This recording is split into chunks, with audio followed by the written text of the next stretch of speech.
flourish for the best. Let there be world peace. We want peace in the country. Let it be so. And as the year is running to an end, our lives will not run to an end. Year 2026 shall be more glorious. In the name of Jesus Christ. Bàbá àdìgbò physically and spiritually we empower you.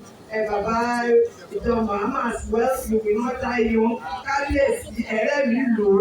Ojú òní tí inú àlàáfíà lẹ máa lò ó. Bàbá Délé Mọ̀mọ́dù gbogbo ìtẹ́ ìṣe láti ṣàtúnṣe. Ọlọ́run aṣáánú fẹ́yìn náà. Ó pe èèyàn tó wà ní gbogbo èròǹgbà ọkàn wa ní rere Ọlọ́run àmúṣẹ. Bẹ́ẹ̀ ló máa rí kò dẹ̀ níyẹ̀. Ògo ni forúkọ mímọ́ rẹ̀. Jésù Kristi Olúwa wa.